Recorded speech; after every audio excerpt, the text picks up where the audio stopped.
Hello, my fellow depersonalized. So I just got this new HD camera, and I figured it's about time for me to make another video about depersonalization. Since my last video, I've gotten a lot better. You know, I'm almost pretty back to normal, except I just feel really like hazy, still disconnected.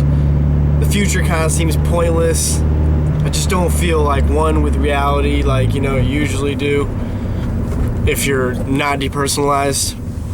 But a couple things that I've done that have really screwed with my depersonalization that I really want to suggest that you guys don't do is drinking. Like, I started drinking again after like 4 months of having it. I was like, whatever, screw it, I'll just try and see how it goes. And when I'm like drunk or tipsy, I actually feel normal.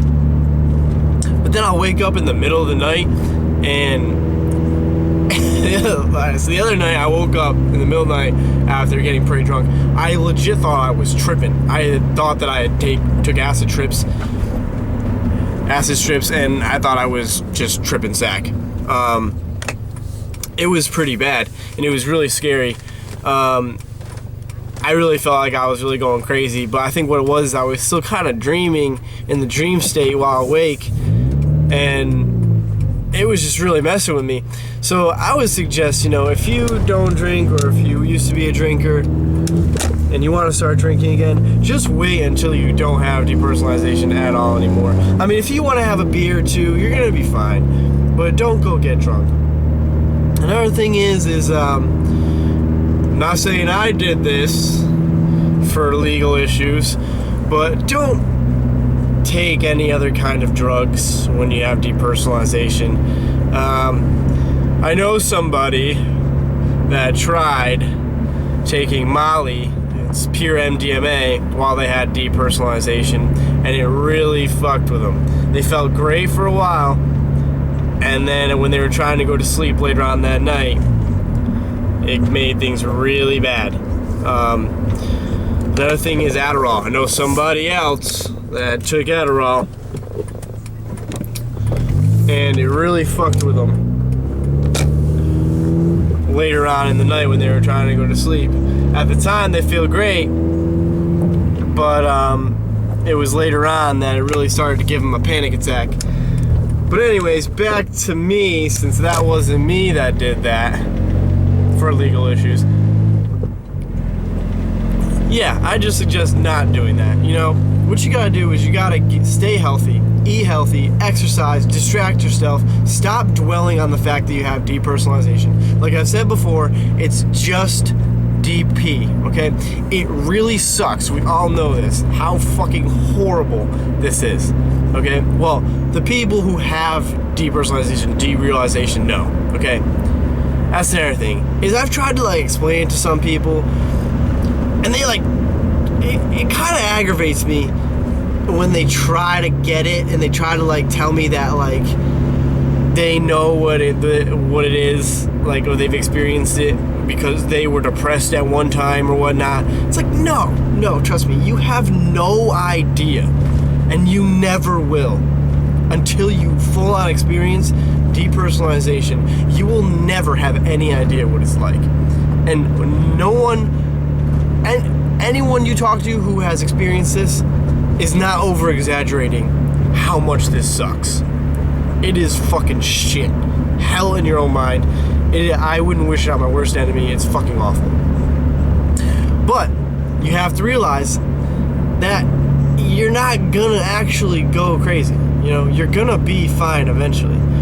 But the way that you're gonna be okay is lowering your anxiety, realizing that you're not gonna die from it.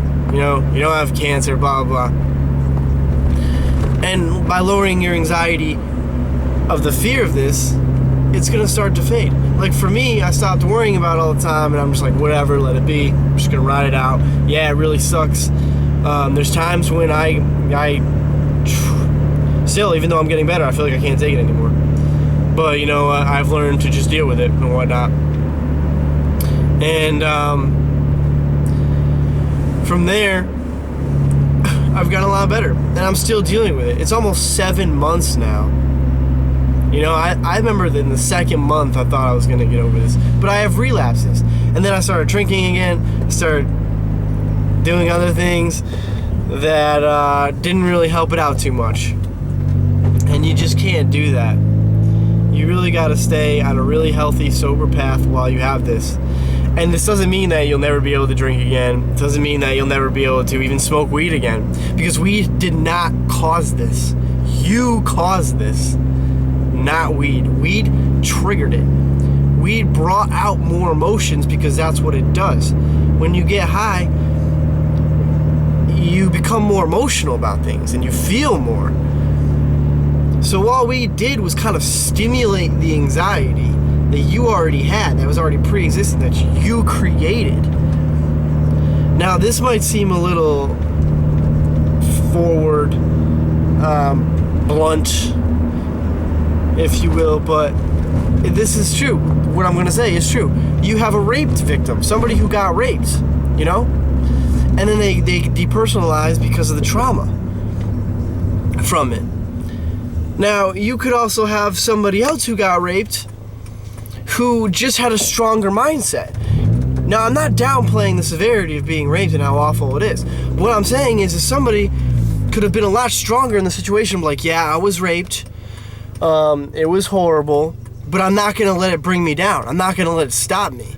I'm not going to, get all worked up and cry about it all the time. I'm going to move on with my life. And there are people like that can do that, and that do that. And it doesn't affect them that much because they're not building up an anxiety to where now they're scared of everything. They go out into the world and they're scared everyone and anything is going to rape them. Okay?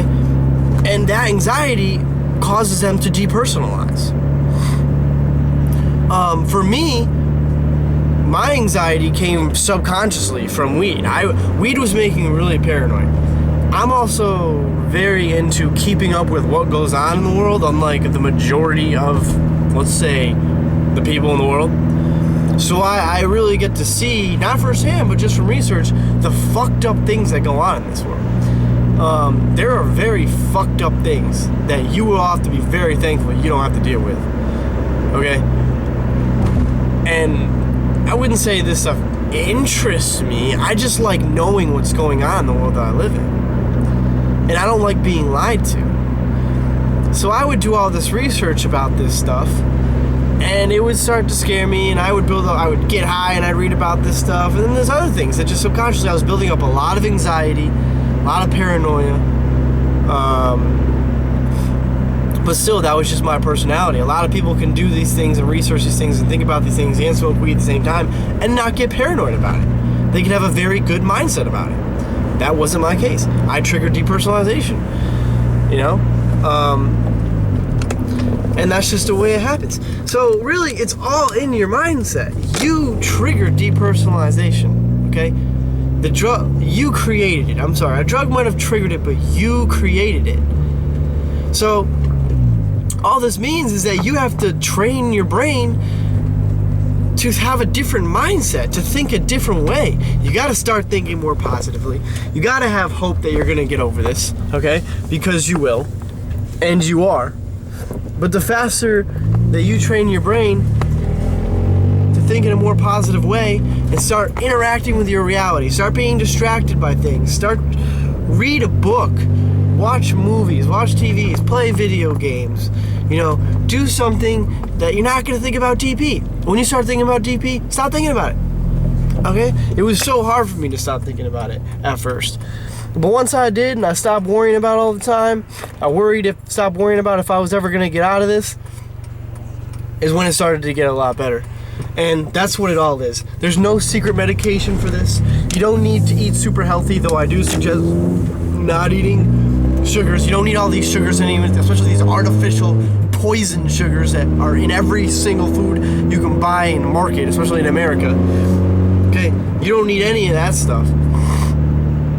But the way to get over depersonalization, the way to cure yourself, is patience and a good mindset, a positive view on life, and to just be interacting with your reality. Get involved. do things. You're here to live your life, not sit inside your house all cooped up. Alright, even though things look scary. Okay, they just look scary. I don't know, pretend you're watching a scary movie in real life. You know? That's it. Things are just going to look scary. That's all that's going to happen. Nothing else. That's it. Okay? I've heard of people blacking out, and I don't know about that, but maybe they have. That is scary. I wouldn't want to go out in public and black out, but still, that's probably happening because you're creating way too much anxiety. You're getting way too scared that you're fainting. You ever seen someone or in a movie or a show, they get so scared they faint? That's most likely what's happening.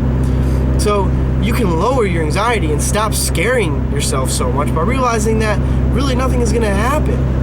But once you do this, DP is going to start to fade and things are going to get better. Now, I'm basically on my destination, so I'm going to have to sign off now. But I hope you guys see where I'm going with this video. I hope a lot of you guys are getting better. I know you guys are going to get better. For me, it's been almost 7 months, I'm still hanging in there. I thought I was going to get rid of this a long time ago, but I didn't. I still got it, but I'm going to get over it soon enough. And you guys all will too. So, thanks for watching. I hope you guys enjoyed the video. I hope you guys like my new HD camera. I hope everything looks kind of HD. But yeah, so I'm here. I'm signing off. I'll see you guys later. Have a good day, alright?